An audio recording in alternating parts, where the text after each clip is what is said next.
In this video, we're going to cover how to get a liquor license. I'm Eric Goldschein, editor at Fundera. Liquor licensing laws differ in each state, but this video is going to be helpful no matter where you're located. I'll cover the basics of liquor licensing laws and some of the essential differences among the states, so you can get your restaurant or beverage business licensed as soon as possible. Step 1, gather the documents you'll need. No matter which state your business is located in, there are several documents that you'll need to apply for a liquor license. That means gathering the following things: a photo identification for all business owners, your business's contact information, proof of business ownership, an employer identification number if you have one, the lease agreement or copy of certificate of title for the premises, a copy of other business permits such as zoning permits, photos of the restaurant or business, menu of food and drinks that you'll be serving.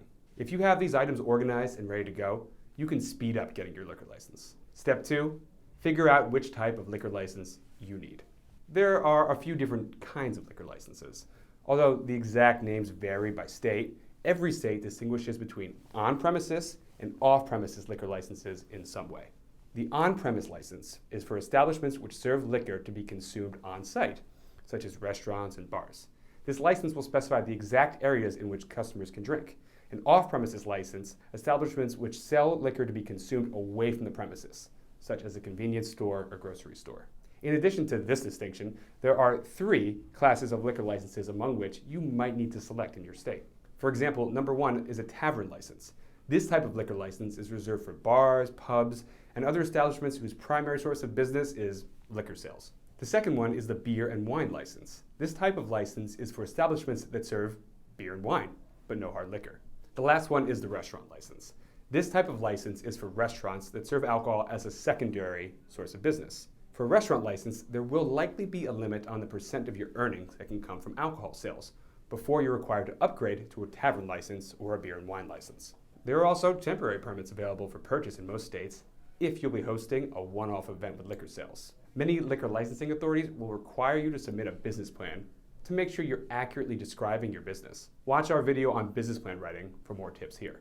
Step 3 is obtain and fill out the liquor licensing application. Contact your state's Alcohol Beverage Control ABC board or equivalent liquor licensing agency to request an application. Depending on where your business is located, you might also have to fill out an application with your own city, county, or town. Be prepared to include the liquor license fees along with your application. The average cost is around $1,400 across states. Most states will also charge a non-refundable application processing fee, usually ranging from $50 to $100. A tavern license will cost more than a beer and wine or restaurant license. Different states have different processing times for liquor licenses, but you can expect the process to take up to 30 days, so plan ahead. As part of the approval process, you might have to get a background check or provide fingerprints. There will also be a public notice period. As your application is pending, a notice will be posted at your place of business specifying which type of liquor license you're applying for and what you'll be selling. If anyone objects, you might have to defend your right to a license at a public hearing.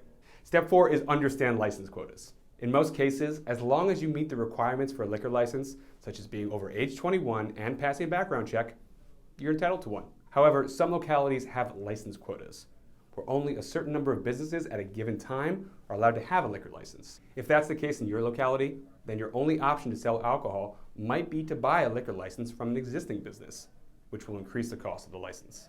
You can buy your liquor licenses from restaurants or bars going out of business or that are for sale. For help, contact a business broker or check out business for sale sites like Biz Buy Sell. We also have a video on buying a business to help you out. If you end up buying a liquor license from an existing business, make sure you know the type of license you're purchasing, as you will be constrained by the same restrictions which apply to the original owner of the license. Step 5 is maintain your liquor license in good standing. Most liquor licenses remain active for 1 to 3 years, after which you must renew the license. As long as you've maintained your license in good standing, renewal should be relatively easy. To keep your liquor license in good standing, remember the following tips. Never serve alcohol or sell alcohol to anyone under the age of 21. Never serve alcohol or sell alcohol to someone who is visibly intoxicated. Post a liquor license in a place that's publicly visible. Confirm everyone's age with a photo ID, no matter how old they might appear. Never violate the terms of your liquor licensing agreement, such as where on the premises you can serve alcohol. Fortunately, the fee for renewing your liquor license is often less than purchasing a new license. So the biggest share of the costs are going to come up front. And that wraps up our video on how to get a liquor license. If you have more questions or comments, drop us a line below. You can also visit youtube.com/Fundera or subscribe to our channel for more videos. Thanks for watching.